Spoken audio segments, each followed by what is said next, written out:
Another fast start, and the Rams up to 2-0. Hello, everybody. Terry Bennett here on the Jack Powell Ford Mineral Wells Football Show. As the Rams dispatch of Iowa Park 36-6 in the home opener for Mineral Wells. As they score 14 in the first, 9 in the second, and they coast from there to go to 2-0. Good win for the Rams. As always, we'll be talking to the head coach of the Rams about that game. Plus, we'll talk about the matchup against Fort Worth Eastern Hills, and we'll also talk a little bit about defenses and defensive coordinators and, how hard it is in today's Texas football to be a defensive coordinator because you just have so many different styles that teams are running. You get the spread with more of a run heavy. You got the old Texas Tech spread. You've got the slot tee, the wing tee. You've got the flex bone. You've even got things like the wishbone and the stacked eye starting to come back into play. And for defensive coordinators, and he'll talk a little bit about it, it's not just about who you're playing, but it's like you literally have to have different defenses for different styles, meaning you might have a guy that most games he might only get 5 to 10 snaps, but then you're playing a style that fits what he does best. And so in that game, he's getting 25 to 30 to 60 snaps. And so it's just real interesting, in my opinion, with what defensive coordinators have to go through here. And so we'll talk to him about that and how they prepare when they're playing a team that does something wildly different than other teams. First, we want to thank our sponsor, Jack Powell Ford. You can find them online at jackpowellford.com. All you got to do is go there and you can get pre-qualified. And that is so important today because you don't want to waste your time. You don't want to be looking at a car that's out of your budget and then you're all excited, then you get there and then you find out. And that just kind of ruins the car shopping, experience for you. But at Jack Powell Ford, you go, and you don't even have to put your Social Security number, but you get pre-qualified. You can figure out where your budget is, and then you can shop for the vehicle you want inside that budget. So go to jackpowellford.com. You can also give them a call, 940-654-2714. All right, we're going to take a break, and when we come back, it's the head coach of the Mineral Wells, Coach Cody Worrell, right here on the Jack Powell Ford Mineral Wells Football Show on L4 Media. Do you have a kid that plays sports? Are you yourself a weekend warrior? Then I'm going to tell you something. Check out NeuroGuardPlus.com. That's NEURO GuardPlus.com. It's a mouthpiece that can not only help with concussions, but can dramatically affect the way you perform. And the mission of NeuroGuard is to, of course, reduce the risk of suffering a concussion when participating in any contact sport, military, anything that you're doing physical that you could take a blow to the head. You might want to put in a NeuroGuard mouth guard. And as I said, it not only helps eliminate concussions, it helps you perform better by simply aligning your jaw properly. And that sounds like such a simple thing, but it is so important because it allows oxygen to get to your brain. And when you get oxygen to the brain, you don't have that fog of sports or that fog of war where you get confused. And if you've ever played football, that's a sport where that can happen. Especially, man, you're in there in the trenches and you take a shot to the side and all of a sudden things are spinning. This mouth guard will help you keep focus by, again, simply keeping oxygen going to your brain 100%. Again, check them out, NeuroGuardPlus.com. And if you play sports, if you have a kid that plays sport, if you do something physical, one of the things that Dr. Hutchinson, the creator of this, was talking about was some people will use it when they're doing yard work and when they're mowing and things like that, where they're being physically active because they know it helps align their jaw and it keeps oxygen going to the brain, which also helps your lungs, by the way, when you can have full breath every time as you're performing. So again, check them out, NeuroGuardPlus.com. Hi, I'm Josh Bell with the Miami Marlins. I wear NeuroGuard to help with strength and coordination when I'm in the weight room and help with balance when I'm on the baseball.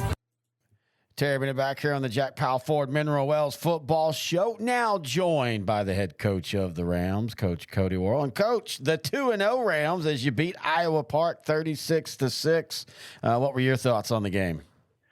Man, I thought our kids, I wanted them to come out fast. The week one, we, snapped the ball over the quarterback's head that killed our first drive of the season. And then after that, we took care of business. But I really challenged our kids to go down and start the game off fast and get off to a good start. And that's exactly what they did. We took the first drive, 11, 12 play drive right down the field, scored a touchdown and didn't really look back, got up 20-0 20-0 on our first 3 possessions, and or first 6 if you count defense as well. But I was really, really pleased about our group, the corrections we made from week 1 to week 2, and our kids got after it. Talking about that defense, back-to-back weeks where you play 2 teams that are completely different, and yet your defense, you're holding the Parrots last week to 14 points, some of that in trash. This week, holding a solid Iowa Park offense to 6 points. I know they're a little beat up, but you have to be pleased with where your defense has started so far. Oh, no doubt. I'm really proud that, of our defense staff. Our defense coordinator, Brett Coleman's been doing a good job of getting our guys ready for different offenses, and we're going to have to continue to do that for the remainder of the season. And those kids are just playing hard right now. Our kids are flying to the football. We might miss a tackle, but once we miss that tackle, there's another guy there. 2 or 3 guys get there just flying to the football. Iowa Park was really big up front last week.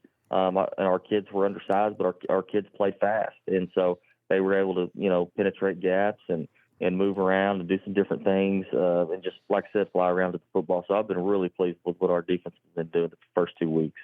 In my opinion, one of the hardest things to coach on all levels of football is defense in high school, especially here in Texas, because, colleges, you'll have some different offenses, but basically they're mostly the same. The NFL, they are the same.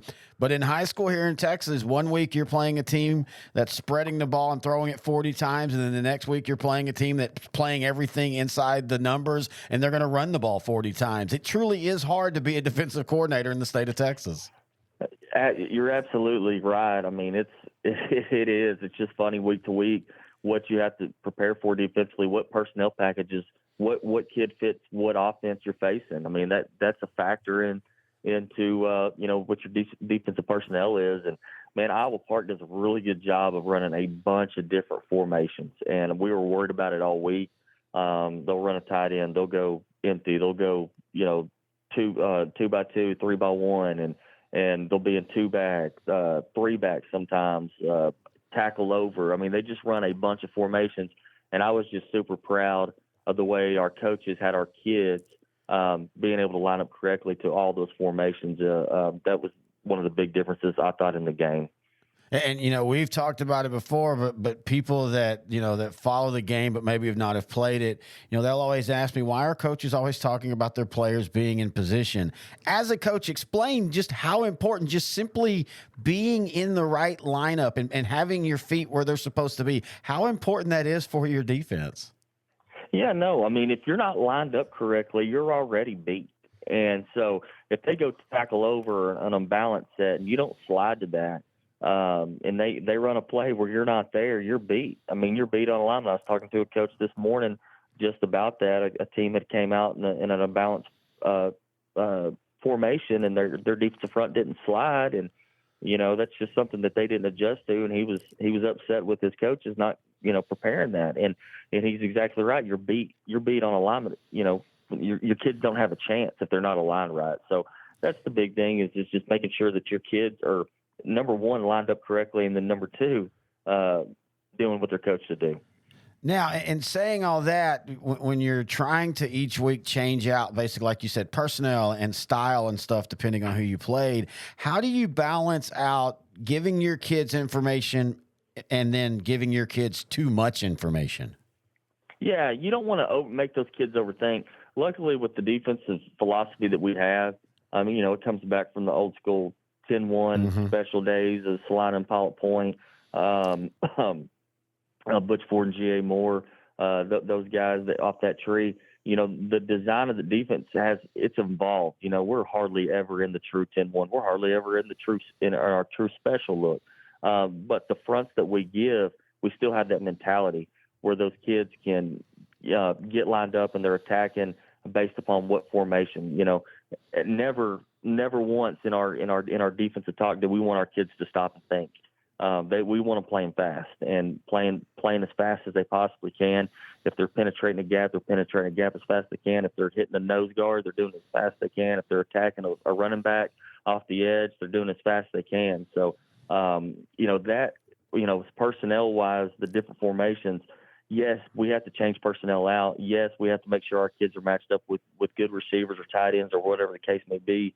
But playing fast never changes for us. Offensively, we had talked going into the year. You had some key positions. You had new guys coming in, but you felt really good about what y'all could be. And so far in 2 games, y'all started out very well. No, and like I said, I told you at the beginning of the year, our offensive line was the big question mark for us. We had a lot of returners on the skill positions. Quarterback was back and all that good stuff. But I've been really, really happy with how our offensive line has grown since our first scrimmage. We still have 2 sophomores up there, and we've got 2 seniors and a junior. And those seniors, the one senior that was a varsity returner last year, he played mostly defense last year.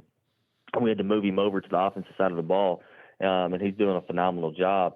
But he's the only one that really had playing experience on Friday Night Lights, and man, they've really developed. Coach Clay, he's our offensive coordinator. Jacob Clay, he's also our offensive line coach, and man, he does a phenomenal job of getting those guys ready to go each and every week. And not to say that we had 2 100-yard two rushers that went over 100 yards last week. I think we threw for 154 yards. Perez had a big night receiving, Preston Harrison and Caden Caspar, and we're just going to continue to do what we do and take shots when we need to take shots. But I've been really pleased about the way the offense has been playing over the past 2 weeks. The only thing that we've got to clean up right now is holding on to the football. We lost 2 fumbles last week that has been addressed this week that we're continue to address week to week. This week you host Fort Worth Eastern Hills. The Highlanders, they're one of those teams that any given week with their athletes, they can cause you some problems. Oh, no doubt, man. Their offensive line's big, and their defensive line is really, really good. They're big up front, and man, they've got a really good receiver. Number 1, Jamarian Hardiman. Man, he can fly. He is their go-to guy when they get in trouble. And like I said, he does a really good job. Their defensive line is very good. They've got a kid up front, Jordan Murray, that is 6 foot 250, but plays really fast. The biggest strength of their team, in my mind, is that defensive line. So it'll give our offensive line a challenge. And not saying that those other positions aren't any good, but I'm telling you, between that receiver and their defensive line, they're going to give us some problems. Well, and you talk about Jamarian Hardiman. One of the cool things we might get to see is when he flips over on defense and you're going to have him going against Preston Harrison. That's a battle of 2 most likely D1 athletes right there.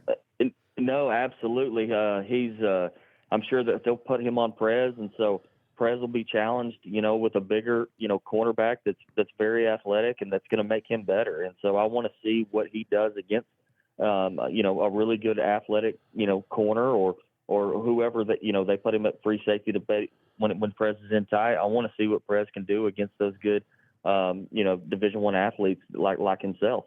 Well, and let's talk a little bit about Perez Harrison. Last year, you're not an offense that's going to throw the ball 45 times, and you have this special guy, 6'6", keeps getting faster. And this year, you're trying to work the ball to him a little bit more. Talk about just how good this dude is. Man, he's special. First of all, you can't coach 6'6", and you can't coach 220 pounds, and he can run. That's what people don't really realize that he can do. But Prez can be as good as Prez wants to be. And he's got so much God-given ability, and he works hard. He knows the things that he's got to work on, especially to have success at that next level. Me and him talk about that a lot. I'm honest with him, and he's honest with me. He knows what he's got to work on. But man, he's as far as a talent perspective goes, man, Prez can be as good as he wants to be. I was fortunate enough to coach Baylor Cup. Yep. A great tight end. One of the best. He was rated the number 1 tight end in the nation when he came out of high school. Went to A&M, finished up at Texas Tech. Now he's with the Kansas City Chiefs, and man, Prez is the biggest frame. His frame, it reminds me of Baylor, and I thought I'd never coach a kid with that frame again. But him and Baylor have two different kids. You know, I mean, Baylor was a blocking machine, and that's one thing that Prez is going to have to work on when he goes to the next level, and he knows that. But hindsight, he's probably a better route runner and you know, catch the ball more smoothly than Baylor could. And that's something that Baylor knew he was going to have to work on, and he did. I mean, he's in the NFL now and doing great things. And, you know, hopefully Prez can, you know, someday, you know, do the same thing. Here at L4 Media, we talk high school football, 4A, 3A, and 2A in Texas. We talk East Texas sports. We talk NFL, guy talk, movie and booze. We also talk wrestling and so much more. And you can see it all on our YouTube channel at L4 Media Company. Like and subscribe. As always, we want to thank the head coach of the Rams, Coach Worrell, for joining us. 2-0. I think that it's a good safe bet that 3-0 is on the horizon. And if they play well, you could see Mineral Wells going into district play, you know, 5-0. It's very, very possible. I think this Ram team is a lot better, quicker than people think. And you know, a lot of people were impressed with where they were last year and the turnaround. And, you know, and it's not the turnaround just in the record. I mean, the record wasn't much different. It's just the enthusiasm around the program and the enthusiasm inside the program. You're starting to see the benefits of what this coaching staff has laid down since last year. And it's a fun time right now to be a Mineral Wells fan, and I think that's going to continue for the rest of the year. I want to remind everybody, if you have any questions, thoughts, or comments, you can email them to me, Terry at S2SSport.com. That's Terry at S2SSport.com. Also, we still need some sponsors for this show, so if you're interested, just email me there or give me a text at 469-605-3658. Just say, hey, I'm interested in sponsoring the Mineral Wells Show. How do I do that? And I will reach out to you and let you know. All right, 2-0, looking at 3-0. 2 weeks already in the books, folks. It goes by quick. Week 3, we'll talk about it next week right here on the Jack Powell Ford Mineral Wells Football Show on S2S Sports, part of L4 Media.